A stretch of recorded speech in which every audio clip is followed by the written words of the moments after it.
Assalamualaikum warahmatullahi wabarakatuh.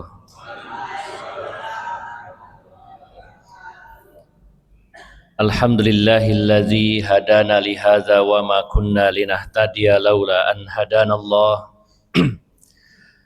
Laqad ja'at rusulu rabbina bil haqq wa nudu an tilkumul jannatu uristumuha bima kuntum ta'malun.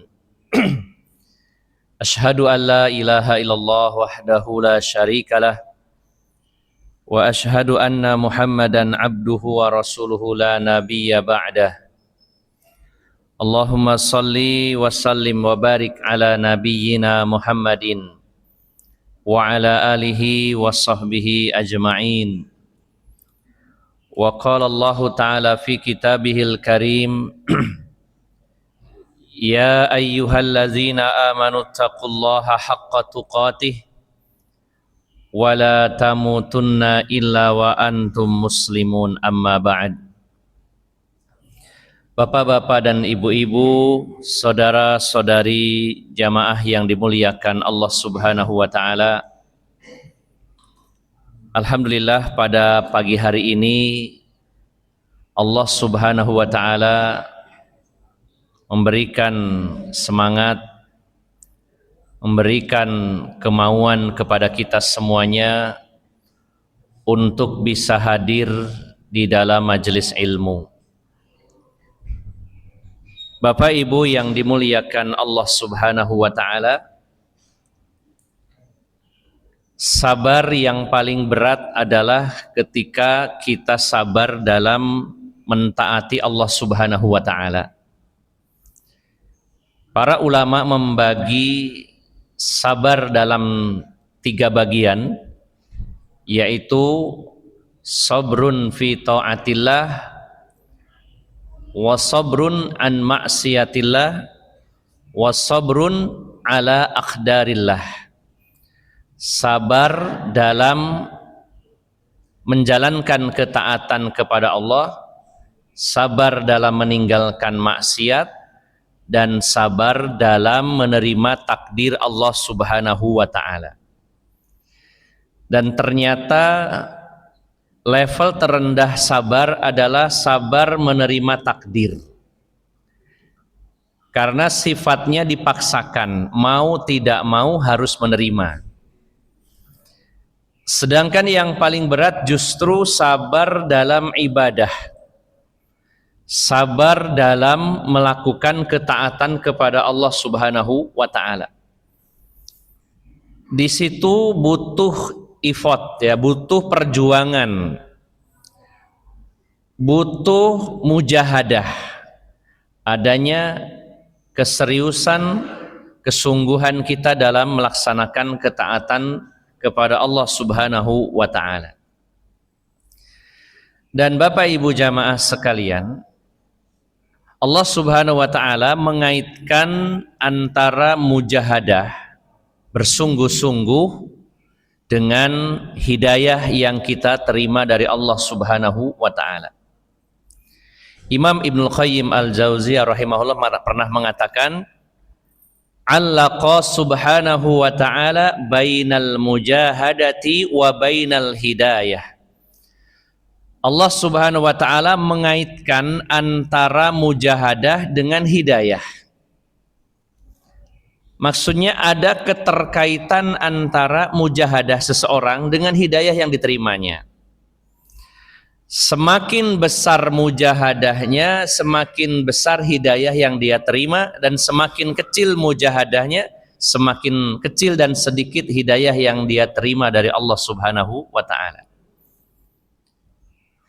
Allah menyatakan dalam surat Al-Ankabut surat 29 di ayat yang terakhir, ayat 69, walladzina jahadu fina lanahdiyannahum subulana wa innallaha lama'al muhsinin. Dan orang-orang yang jahadu, bermujahadah, berjuang, bersungguh-sungguh di jalan kami, lanahdiyannahum subulana, sungguh benar-benar kami berikan hidayah menuju jalan-jalan kami, dan sesungguhnya Allah benar-benar bersama orang-orang yang berbuat baik. Ada kalimat jahadu dan lanahdiyannahum subulana. Dan al-mujahadah itu dari akar kata al-jahdu, sebagaimana juga kata jihad diambil dari kata al-jahdu yang artinya adalah al-masyaqqatu, yaitu kesulitan. Artinya orang yang mujahadah itu menanggung kesulitan, menanggung penderitaan, menanggung beban. Sehingga orang-orang yang mujahadah berarti orang yang bersungguh-sungguh menjalankan agama ini walaupun dia harus menanggung kesulitan, menanggung beban. Termasuk seseorang yang ketika harus melaksanakan ketaatan kepada Allah, di situ butuh kesungguhan, butuh perjuangan, ada beban yang harus ditanggung. Ada kesulitan yang harus dijalani. Dalam bentuk sederhananya, saat pagi ini kita harus hadir di Masjid Al-Ihsan. Butuh effort, butuh perjuangan, harus menanggung beban berat, termasuk menanggung beban berat kepala kita saat ngantuk. Walaupun bobotnya tidak sampai 10 kilo, tapi berat menahannya. Dan itu butuh perjuangan, Pak. Ini contoh kecil ya. Kita datang ke sini melaksanakan sholat subuh berjamaah, kemudian duduk bersama-sama menyimak kajian, membahas tentang agama Allah Subhanahu wa Ta'ala. Sebenarnya juga butuh perjuangan, terutama mujahadatun nafsi, berjuang melawan hawa nafsu, dan juga mujahadatus syaiton atau jihadus syaiton, melawan bisikan syaiton, melawan hawa nafsu, melawan bisikan syaiton. Karena kalau nuruti hawa nafsu, paling enak pagi ini adalah tiduran, santai minimal ya Pak. Dan bisikan syaiton memperkuat daripada capek-capek duduk di masjid, walaupun duduk tapi capek karena menahan ngantuk, harus bersabar. Dan kita lawan, itu yang namanya mujahadah. Dan ternyata Bapak Ibu jamaah sekalian, kata Imam Ibnul Qayyim, di perkataan yang sangat luar biasa, allaqa subhanahu wa ta'ala bainal mujahadati wa bainal hidayati. Allah mengaitkan antara mujahadah dengan hidayah. Karena ternyata di antara manusia ada yang mendapat hidayah, ada yang tidak. Orang-orang yang beragama Islam berarti mendapat hidayah, tapi ternyata walaupun sama-sama Islamnya, hidayahnya berbeda-beda. Makanya tadi disampaikan oleh beliau, semakin besar mujahadahnya, semakin besar hidayah yang dia terima. Artinya setiap orang hidayahnya berbeda-beda, Bapak. Sama-sama muslim, sama-sama bersyahadat. Ada sebagian muslim yang masih melakukan penyimpangan, bahkan penyimpangan yang fatal dalam masalah usuluddin, pokok-pokok agama. Walaupun muslim, bagian dari umatnya Rasulullah SAW, tapi di antara mereka ada yang tersesat. Ya. Sebagaimana secara akidah atau manhajnya yang menyimpang, bagaimana akidahnya Khawarij, bagaimana akidahnya Jahmiyah, Mu'tazilah, akidahnya Jabriyah, Qadariyah, Ahmadiyah, dan lain-lainnya. Mereka bagian dari muslim, walaupun ada sebagian dari kelompok yang mengaku muslim, tapi sebagian besar ulama mengatakan tidak masuk Islam, bukan bagian dari Islam, karena parahnya penyimpangan mereka. Tapi setidaknya yang dikategorikan muslim pun hidayah yang mereka terima beda-beda. Makanya di situ ada ahli sunnah, ada yang tidak ahli sunnah, sama-sama muslimnya. Dan ahlu sunnah pun kalau kita dipilih oleh Allah Subhanahu wa taala memegang sunnah Nabi sallallahu alaihi wasallam, level hidayahnya berbeda-beda.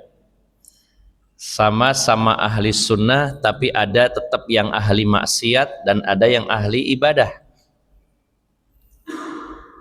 Yang ahli ibadah pun beda-beda, sesuai juga banyak sedikitnya ibadah yang dilakukan, tinggi rendahnya kualitas ibadahnya, dan juga di antara yang ibadah ada yang ibadahnya ikhlas, ada yang riya, ada yang sum'ah dan lain-lain. Nah, sedangkan Bapak Ibu jamaah sekalian, kita sangat butuh hidayah yang maksimal.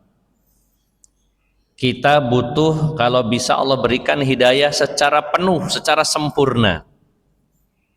Menjadi seorang muslim berpijak di atas sunnah Nabi SAW, menjadi orang yang taat, ahli ibadah, dan orang yang jauh dari maksiat dan dosa-dosa besar terutama. Karena hidayah ini benar-benar sangat kita butuhkan, dan hidayah inilah yang menjadi sebab seseorang bisa masuk ke dalam surganya Allah Subhanahu wa ta'ala. Karena ucapan pertama yang disampaikan penghuni surga ketika kakinya menginjak di tanah surga adalah kalimat Alhamdulillahilladzi hadana. Ada kalimat hadana. Alhamdulillahilladzi hadana lihaza wa ma kunna linahtadiya laula an hadanallah. Situ diulang 2 kali kalimat hidayah, hidayah, hidayah. Segala puji bagi Allah yang telah memberikan hidayah kepada kami sehingga kami sampai di tempat ini, yaitu surga. Seandainya kami tidak mendapat hidayah, kami tidak akan sampai ke tempat ini. Nah, kalau tidak sampai ke tempat ini yang dimaksud surga, berarti kemana Pak? Neraka, karena nggak ada tempat lain selain surga dan neraka. Maka kalau Bapak Ibu membuka lembaran kitab tafsir, beberapa tafsir para ulama mufassir ketika menafsirkan surat Al-A'raf ayat 43 yang tadi Alhamdulillahilladzi hadana lihadza. Di situ beberapa mufassir membawakan hadis Nabi SAW di mana Rasulullah menyatakan kullu ahlil jannah yara maq'adahu minan nar. Setiap penduduk surga begitu masuk ke dalam surga, mereka memandangi, melihat tempat duduknya di neraka yang kosong. Itu artinya setiap dari kita saat ini sebenarnya dapat kuota jatah 2 tempat, di 2 tempat dijatah kita. Tempat duduk yang satu di neraka, tempat duduk yang kedua ada di surga. Dan yang akan kita duduki salah satunya.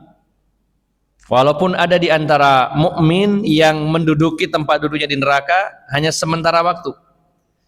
Tapi yang didudukin cuma satu di neraka. Setelah lepas dari neraka, duduk di tempat duduknya yang di surga. Dan kita berharap kepada Allah Subhanahu wa taala tidak akan pernah sedetik pun menduduki tempat duduk kita yang di neraka. Karena kita tidak mampu dan tidak kuat menahan panasnya api neraka. Maka orang yang mendapat hidayah di dunia ini dengan hidayah yang penuh, yang sempurna, dia masuk ke dalam surganya Allah dan mengucapkan pujian kepada Allah. Segala puji bagi Allah yang telah memberikan hidayah kepada kami sehingga kami sampailah ke tempat ini, yaitu surganya Allah. Dan tempat duduk saya yang di sana, alhamdulillah segala puji bagimu ya Allah, ternyata dalam keadaan kosong, nganggur, karena saya menduduki tempat duduk yang ada di sini, yaitu di dalam surganya Allah Subhanahu wa ta'ala.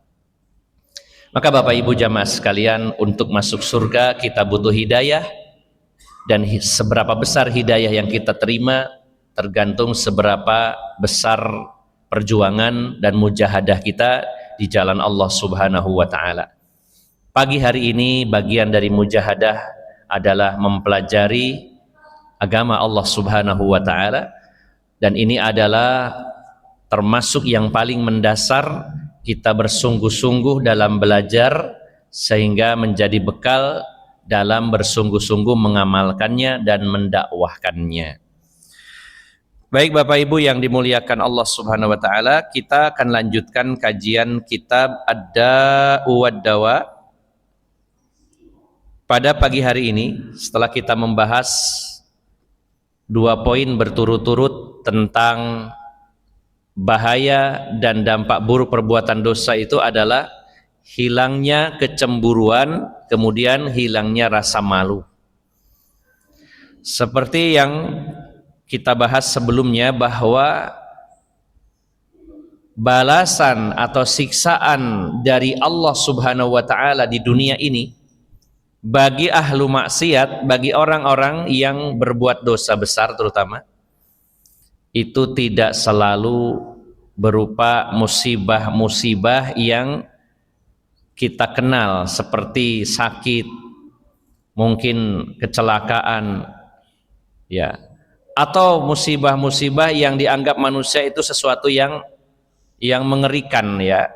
Tapi sebenarnya ada musibah yang lebih besar, yang lebih mengerikan, ketika Allah Subhanahu wa taala menghukum seseorang bukan dengan diberi sakit, bukan rezekinya seret, itu termasuk bagian dari balasan dari perbuatan dosa. Tapi yang lebih berat lagi, yang lebih menakutkan lagi sebenarnya ketika Allah cabut kebaikan-kebaikan dari seorang hamba.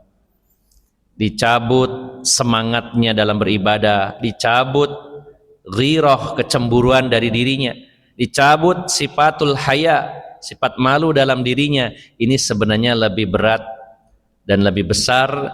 Bahkan sebenarnya kalau orang itu berdosa lalu Allah cabut rasa malu, itu sudah lebih dari cukup sebagai siksaan baginya. Makanya kalau ada orang yang berbuat zalim kepada kita, misalkan ya, menyakiti kita, seringkali sebagian dari kita itu berharap dia akan dapat balasan. Mungkin nanti dia sakit, mungkin dia disulitkan rezekinya, ya, kadang ada orang berpikir begitu. Dan Allah tidak berikan itu, orangnya tetap sehat, rezekinya lancar, tapi Allah berikan hukuman lain. Dia semakin jauh dari ketaatan, dia semakin dalam maksiatnya. Justru itu lebih bahaya, lebih berat bagi mereka. Jangan sampai pandangan mata kita dikalahkan dengan tadi, seolah-olah kalau orang itu pendosa lalu Allah seretkan rezekinya, diberikan sakit, wah alangkah besarnya ya balasan dari Allah. Padahal ada yang lebih besar. Ketika Allah cabut berbagai macam kebaikan darinya, walaupun dia sehat, walaupun rezekinya melimpah, itu justru lebih mengerikan dan lebih menakutkan. Seperti dicabutnya yaitu ghirah atau ghairah, kecemburuan, dan juga al-haya, rasa malu dalam dirinya. Berikutnya Bapak Ibu jamaah sekalian, faslun al-ma'asi sababun fi adami nusratillahi lil abdi. Tidak kalah dahsyatnya ini hukuman dan akibat buruk perbuatan dosa, yaitu maksiat-maksiat menjadi sebab hilangnya pertolongan Allah kepada hambanya. Ini juga termasuk perkara besar. Seseorang karena maksiatnya, karena perbuatan dosanya, hilang pertolongan Allah kepadanya. Wa min uqubatiha annaha tastad'i nisyanallahi li 'abdihi wa tarkahu wa takhliyatahu bainahu wa baina nafsihi wa syaitani wa hadza ahlakal halakil ladzi la yurja ma'ahu najatun. Dan di antara sebagian dari akibat perbuatan dosa dan maksiat, ini dikatakan wamin, dan sebagian, min litab'id, menunjukkan salah satu dari sekian banyaknya. Salah satu akibat perbuatan dosa dan maksiat adalah bahwasanya maksiat itu menyebabkan, ya, menyebabkan apa? Lupanya Allah kepada hambanya dan Allah meninggalkannya. Sebenarnya di sini bukan karena sifat kekurangan, Allah pelupa. Jangan salah paham, kalau begitu Allah itu lemah ya bisa lupa. Nah, padahal menurut kita lupa itu adalah sebuah kelemahan, Pak ya. Dan kita termasuk makhluk yang lemah karena sering lupa. Sebagaimana juga namanya insan ya. Satu akar kata dengan nisyan, yaitu pelupa. Yang dimaksud bukan Allah itu punya kekurangan lupa, tapi Allah memang melupakan. Sebenarnya Allah tidak lupa, tapi karena akibat perbuatan dosa seseorang, Allah abaikan, Allah tinggalkan dia. Ya. Dan Allah serahkan orang ini kepada dirinya sendiri dan kepada setannya. Wah, ini musibah besar Bapak Ibu jamaah sekalian. Musibah besar karena kita tidak sanggup, bahkan kalau Allah menyerahkan diri kita kepada diri kita sebentar saja, sebenarnya nggak sanggup. Bagaimana mungkin kita bisa hidup tanpa keterlibatan dan pertolongan Allah Subhanahu wa Ta'ala? Kita baca zikir yang berbunyi ya Hayyu ya Qayyum bi rahmatika astaghits aslih li sya'ni kullah wala takilni ila nafsi torfata ainin. Ada kalimat wala takilni ila nafsi torfata ainin abada. Wahai zat yang maha hidup, wahai zat yang maha berdiri sendiri, dengan rahmatmu, dengan kasih sayangmu, astaghits, aku beristighosah, meminta pertolongan agar dihilangkan segala musibah bala yang menimpaku. Aslih li sya'ni kullah, perbaiki bagiku setiap urusanku. Ya Allah, semua urusan saya tolong diperbaiki semuanya tanpa terkecuali. Wala takilni, dan janganlah engkau serahkan diriku ila nafsi, kepada diri saya sendiri. Ya Allah, jangan engkau serahkan saya ini kepada diri saya sendiri. Tarfata ainin, walaupun hanya sekedipan mata, walaupun 1 detik. Ya Allah, walaupun 1 detik jangan kau biarkan. Bahasa sederhananya, seandainya Allah, udahlah saya gak ngurusin kamu, tak serahkan kepada dirimu sendiri. Nah, kita tuh gak sanggup Pak, walaupun 1 detik. Kita butuh pertolongan Allah Subhanahu wa Ta'ala. Bahkan setiap tarikan nafas kita tidak lepas dari pertolongan Allah Subhanahu wa Ta'ala. Lalu tiba-tiba Allah mengabaikan dan meninggalkan kita, maka dikatakan wahadza ahlakal halak atau ahlakul halak. Ini adalah kebinasaan yang paling binasa, kebinasaan yang paling besar. Ketika seseorang dilupakan, diabaikan, ditinggalkan oleh Allah, lalu diserahkan kepada dirinya sendiri dan diserahkan kepada setannya. Musibah yang sangat besar. Maka ini adalah kebinasaan yang sangat dalam dan tidak ada harapan keselamatan bagi orang tersebut, saking beratnya. Qala Allah Ta'ala, Allah Subhanahu wa Ta'ala berfirman, ya ayyuhalladzina amanu taqullaha wal tanzur nafsum ma qaddamat ligod. Wattaqullaha innallaha khabirum bima ta'malun. Wahai orang-orang yang beriman, bertakwalah kepada Allah, dan hendaknya jiwa itu memperhatikan apa yang telah dilakukannya untuk hari esok. Jadi setiap jiwa itu hendaknya memperhatikan apa yang telah dilakukannya untuk persiapan menyongsong hari esok. Orang yang paling cerdas adalah orang yang memperhatikan nasibnya esok, mempersiapkan diri menghadapi kehidupan setelah kematian. Ketika Rasulullah ditanya, ayyul mu'minina aqyas, siapakah mukmin yang paling cerdas? Beliau mengatakan, aktsaruhum lil mauti zikra wa ahsanuhum lima ba'dahu isti'dadan.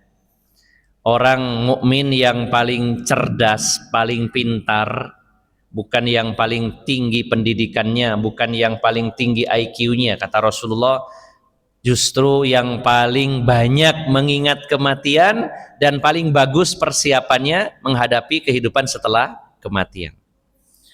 Maka Allah perintahkan wal tanzur nafsun ma qaddamat ligod. Hendaknya jiwa itu memperhatikan apa yang telah dia lakukan untuk besok. Dan bertakwalah kepada Allah, sesungguhnya Allah itu Maha mengawasi apa yang kalian lakukan. Nah, di ayat berikutnya dalam surat Al-Hasyr ayat tadi 18, di ayat 19, wala takunu kalladzina nasullaha fa ansahum anfusahum ulaika humul fasiqun. Dan janganlah kalian menjadi seperti orang-orang yang melupakan Allah, maka Allah jadikan mereka lupa kepada diri mereka sendiri. Merekalah orang-orang yang fasik. Melupakan Allah, Allah jadikan mereka lupa terhadap diri mereka sendiri.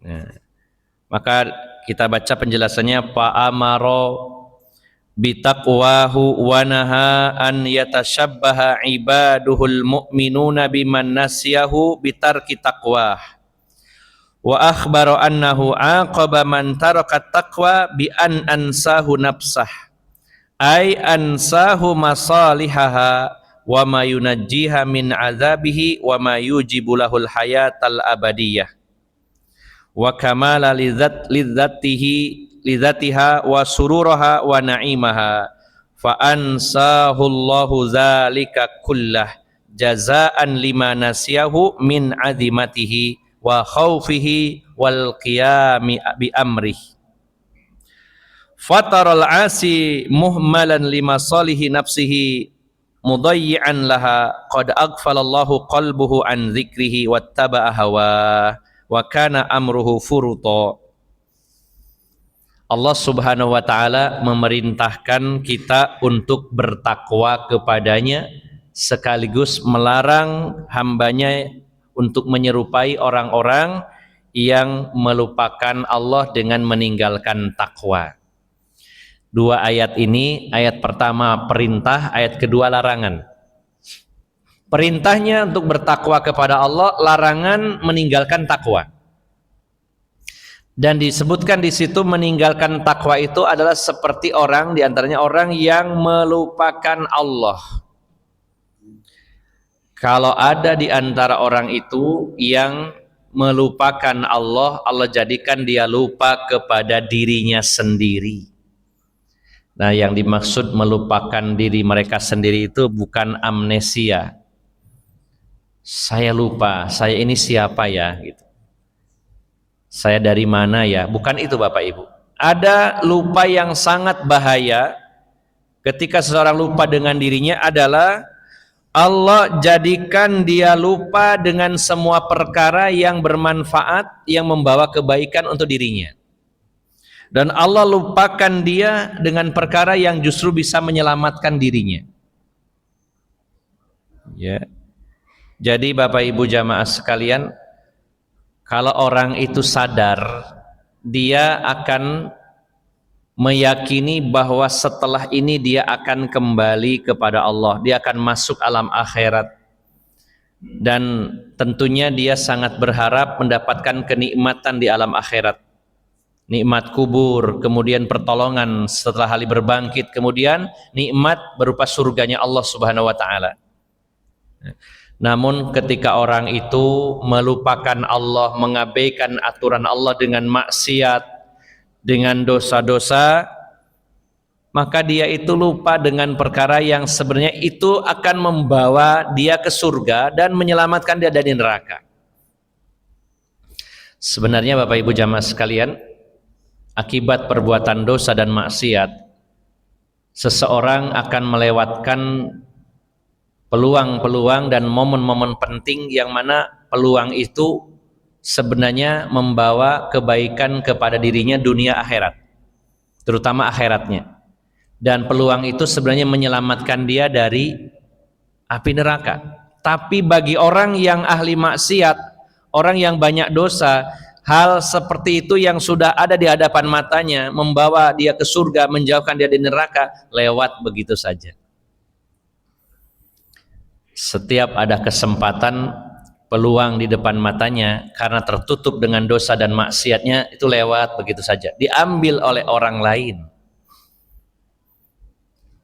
Dan jangan sampai Bapak Ibu jamaah sekalian, kita ini melewatkan setiap momen kesempatan kebaikan yang bisa menyelamatkan kita dari api neraka dan memasukkan kita ke surga.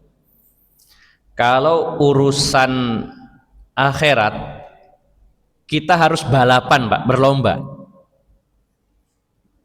Tadi saya sangat bersyukur, senang sekali mau masuk sab pertama tidak dikasih.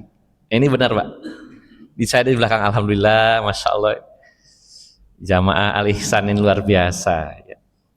Bukan berarti wah ini ustadz harus dikasih tempat, enggak, jangan dikasih, udah jenengan duluan. Karena apa? Harus berlomba Pak.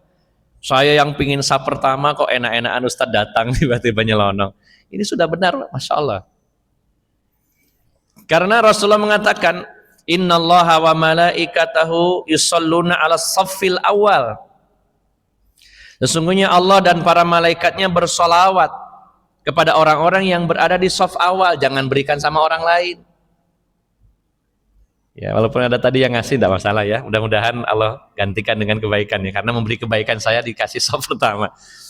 Tapi sebenarnya udah benar Bapak-bapak tadi yang di depan itu.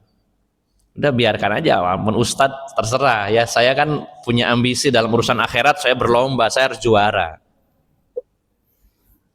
Jadi jangan, kalau urusan kebaikan jangan waleh-walehan, monggo jenengan mawon, monggo jenengan mawon, jangan, saya yang harus duluan.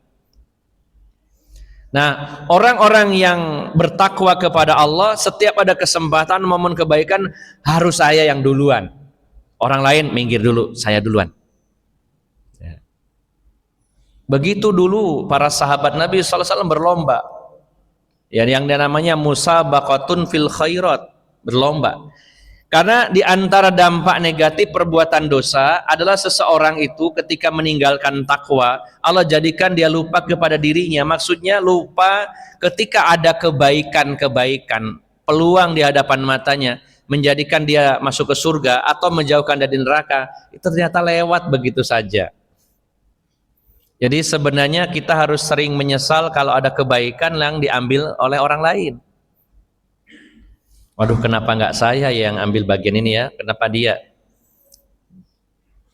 Kebaikan sekecil apapun kita harus yang terdepan. Namanya juga berlomba, Pak.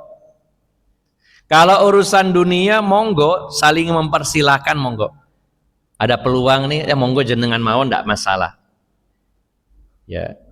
Artinya itu fleksibel, mau kita duluan, mau mendahulukan orang lain, terserah. Tapi kalau urusan akhirat, bukankah perintahnya Allah adalah fastabiqul khairat, maka berlomba-lombalah kalian. Namanya lomba Pak itu. Ada nggak lomba itu yang saling mempersilahkan, sampean mau yang juara, monggo monggo. Kalau lari gitu, monggo monggo Mas. Nggak ada Pak, yang namanya lomba itu pokoknya orang lain harus kalah, harus saya yang paling depan. Nah, dalam urusan akhirat begitu.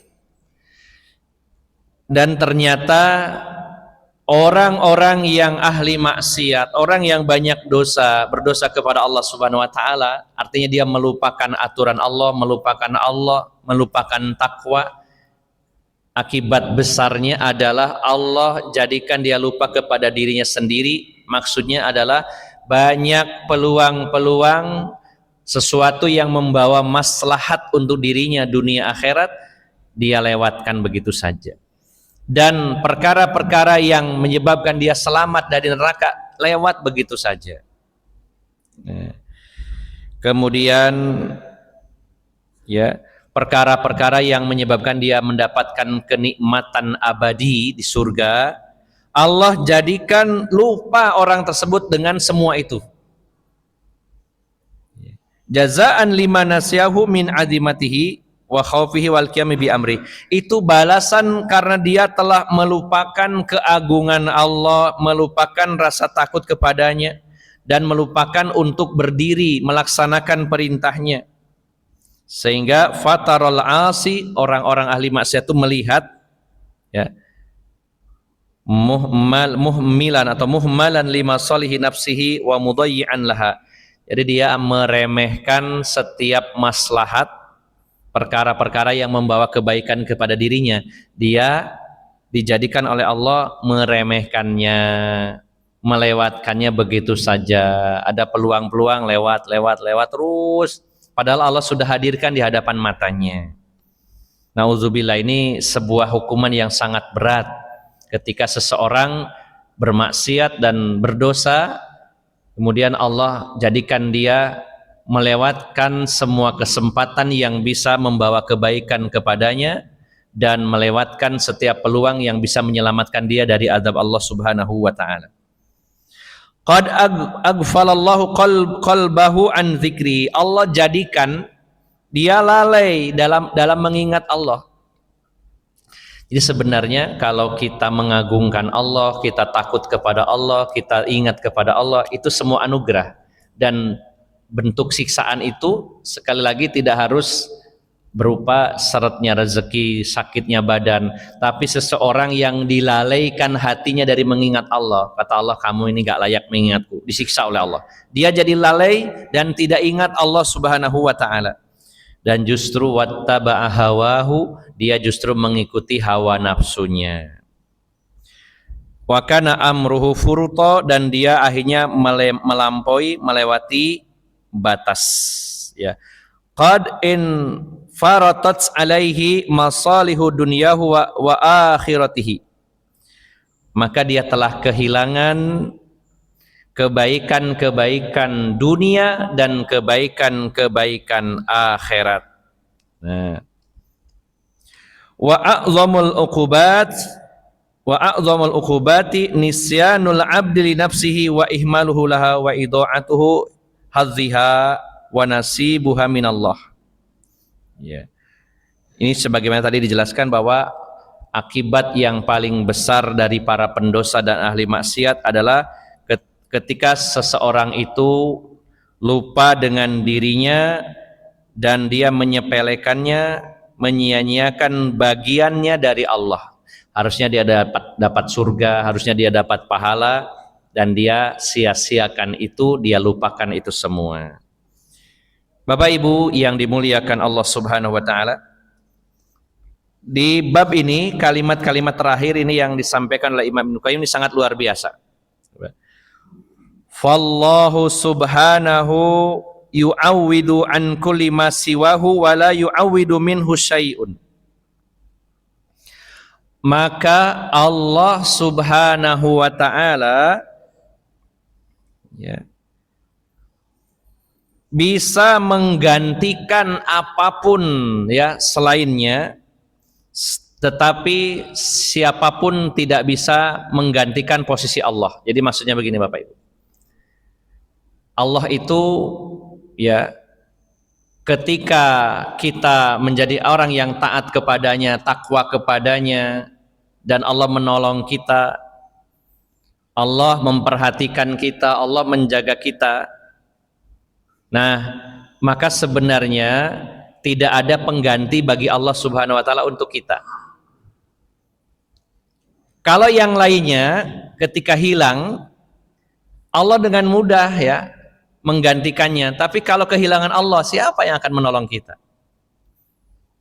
Coba kita kehilangan apapun, kemungkinan tergantikannya sangat bisa. Tapi kalau kehilangan Allah, ada nggak yang menggantikan posisinya Allah? Sedangkan Tuhan kita cuma satu. Kalau selain Allah, ada penggantinya, Pak? Bapak Ibu kehilangan harta, bahkan sampai ludes bersih sekalipun, masih ada peluang tergantikan dengan harta yang lain apa tidak, Pak? Sangat mungkin, ya, sangat bisa, bagi Allah mudah. Pokoknya nggak kehilangan Allah, Allah ganti dengan mudah itu. Kehilangan apapun, kehilangan orang yang kita cintai, misalkan kehilangan keluarga dengan meninggal, misalkan anak meninggal dunia, sebenarnya mudah bagi Allah menggantikan dengan anak yang lain, bisa, walaupun mungkin tetap ingat sama anak yang dulu, tapi secara posisinya bisa digantikan. Seseorang yang kehilangan pasangannya, mungkin pasangannya meninggal atau diambil orang lain, atau bukan hilang, meninggal, bukan diambil, tapi dia sendiri yang menghilang. Ya, bisa enggak Pak digantikan itu kalau istrinya hilang? Ada bilang enggak, cuman bisa, kebenaran pengen ganti. Nauzubillah, jangan sampai seperti itu Pak ya. Ya. Artinya Bapak Ibu jamaah sekalian, kalau kita kehilangan selain Allah, kehilangan harta, kehilangan anak, kehilangan keluarga, kehilangan jabatan, bahkan kehilangan pasangan, masih ada peluang kemungkinan tergantikan dengan yang lainnya. Tapi kalau kita kehilangan Allah, ada nggak yang bisa menggantikan posisinya sebagai Allah? Nggak ada yang mampu. Selain Allah nggak ada yang seperti Allah. Hanya satu-satunya kalau Tuhan kita itu cuma Allah. Kalau Allah sudah, istilahnya kita kehilangan Allah dalam arti kita melupakan Allah, kita mengabaikan Allah, lalu Allah tidak ngurusi kita. Allah melupakan kita, membiarkan terserah, tak lepas. Artinya kita kehilangan Allah itu seperti itu. Ini adalah musibah yang sangat besar karena tidak tergantikan. Ini yang dimaksud kalimat beliau, fallahu subhanahu yu'awwidu an kulli ma siwahu wa la yu'awwidu minhu syai' wa yughni an kulli syai'in wa la yughni anhu syai'un. Dan Allah Subhanahu wa taala itu mencukupi segala sesuatu, dan segala sesuatu tidak bisa mencukupi Allah. Artinya begini Bapak Ibu jamaah sekalian, kalaupun kita punya segalanya tapi nggak ada Allah, kita sangat kekurangan. Tapi kalau kita punya Allah, cukup sudah. Makanya kalimat hasbunallah wa ni'mal wakil, kata-kata hasbuna, cukuplah bagi kami. Seandainya kita punya Allah saja cukup itu sudah. Karena Allah pemilik alam semesta ini, pencipta, pemelihara, pemilik jagat raya ini termasuk diri kita. Maka Allah sendiri mencukupi semua hal, tapi semua hal tidak bisa mencukupi Allah. Artinya tidak bisa menggantikan sebagaimana kalimat yang pertama tadi. Ya. Wa yujbiru min kulli syai'in wa la yujiru minhu syai'. Ya. Dan Allah mampu melindungi segala sesuatu, sedangkan segala sesuatu tidak akan pernah mampu melindungi Allah Subhanahu wa ta'ala. Wa yamna'u min kulli syai'in wa la yamna'u minhu syai'. Allah itu bisa mencegah, menahan segala sesuatu.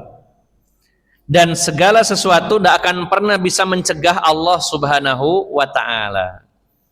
Seperti bacaan salah satu zikir kita setelah sholat. Apa itu Pak? Allahumma la mani'a lima a'taita wa la mu'tiya lima mana'ta wa la yanfa'u dzal jaddi minkal jadd. Allahumma la mani'a lima a'taita. Ya Allah, tidak ada seorang pun yang mampu menahan apa yang ingin Engkau berikan. Bahkan bukan seorang, seandainya seluruh makhluk bersatu menghalangi sesuatu yang ingin Allah berikan, nggak akan pernah mampu Bapak Ibu. Walaupun seluruh manusia dan jin bersatu sekalipun dengan semua kekuatan yang dimilikinya, ingin menahan sesuatu yang Allah berikan, nggak ada yang bisa. Kalau Allah ingin beri, ya beri saja. Wala mu'tiya lima mana'ta, dan tidak ada yang bisa memberi kalau Allah menahannya. Kalau Allah nggak ingin memberikan sesuatu, walaupun seluruh manusia ingin memberi, tidak bisa. Nah ini Pak, sebenarnya kalimat ini tidak sederhana. Ini adalah kalimat yang berisi tentang ketawakalan level atas, sebagaimana kalimat hasbunallah wa ni'mal wakil. Yang kata Ibnu Abbas, hasbunallah wa ni'mal wakil qalaha Ibrahimu hina ulqiya finnar. Kalimat hasbunallah wa ni'mal wakil dibaca oleh Nabi Ibrahim sesaat sebelum dilempar ke api. Bukan berarti Nabi Ibrahim cuma mewirid saja membacanya. Jadi ada orang niru, ini harus membaca hasbunallah wa ni'mal wakil sehari 5.000 kali, nanti dibakar gak akan terbakar. Itu ada Pak, kalau orang itu mengkaji kitab mujarobat mungkin. Ya, ada kan itu Pak bukunya. Saya pernah baca waktu kecil dulu. Buku mujarobat. Kalau ingin ini baca ini sekian, kalau ingin itu baca ini sekian. Sampai ada cara bertemu Raja Jin, ada. Baca surat Jin 100 kali di malam Jumat di tempat yang angker. Wah, gak usah dibaca, datang sendiri. Itu pernah baca, ada buku mujarobat seperti itu. Jadi bukan hanya diwirid, apalagi ditetapkan jumlahnya, waktunya, tempatnya. Ini namanya mengikat. Zikir yang tadinya bagus, tidak masalah kita baca hasbunallah wa ni'mal wakil, hasbunallah wa ni'mal wakil. Cukuplah Allah sebagai penolong kami, karena Allah sebaik-baik penolong, saya nggak butuh yang lain. Silakan itu dibaca, tapi kalau ditetapkan sekian di tempat ini, di malam ini, nah itu yang menetapkan siapa. Nah, kalimat itu dibaca Nabi Ibrahim bukan semata-mata kalau dibaca bisa kebal dibakar, bukan masalahnya itu. Tapi kalimat ini adalah kalimat tawakal. Ya, diyakini betul bahwa cukuplah Allah sebagai penolong, kalau begitu sudah nggak butuh yang lain, hanya Allah saja yang saya butuhkan. Sama dengan kalimat tadi, Allahumma la mani'a lima a'taita wa la mu'tiya lima mana'ta. Ya Allah, tidak ada yang bisa memberi siapapun itu kalau engkau menghalangi. Dan tidak ada yang bisa menghalangi kalau Allah ingin memberi. Jadi itu diyakini Bapak Ibu jamaah sekalian. Nek pancen Allah itu mau ngasih, silakan dihalangi oleh seluruh dunia sekalipun nggak akan berhasil. Tapi kalau Allah nggak mau ngasih, orang seluruh dunia mau ngasih, nggak akan sampai kepada kita. Sehingga di sini kita benar-benar tawakal, menggantungkan diri hanya kepada Allah, menggantungkan nasib hanya kepada Allah Subhanahu wa Ta'ala, sehingga kita tidak akan pernah ada ketergantungan kepada makhluk sedikit pun, sehingga di situ tidak ada kelemahan kepada makhluk. Orang yang tawakalnya tinggi, santai, tidak gupu, tidak panik. Kenapa? Karena dia hanya mengandalkan Allah saja. Silakan engkau berupaya sekuat tenaga menghalangi saya. Kalau Allah memberikan jalan, siapa yang bisa menghalangi saya? Kalau kamu mau memberi jalan kepada saya, nggak bisa kalau Allah menghalanginya.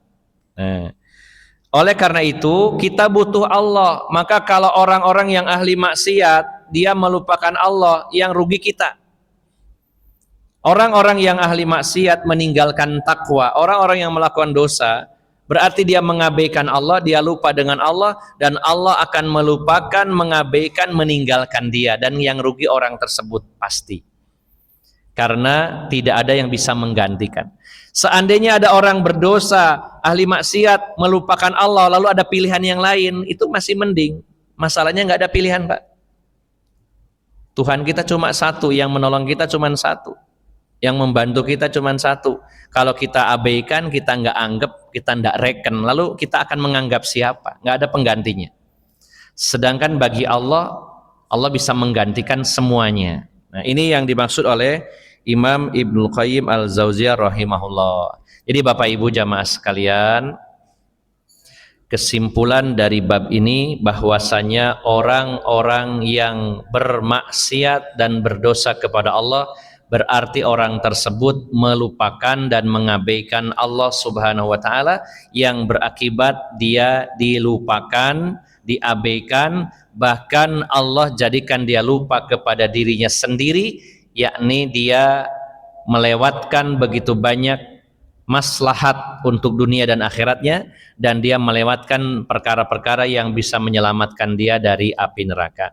Ini adalah akibat dari perbuatan dosa dan maksiat, dan akibat ini sangat besar, bahkan termasuk kebinasaan yang paling dalam.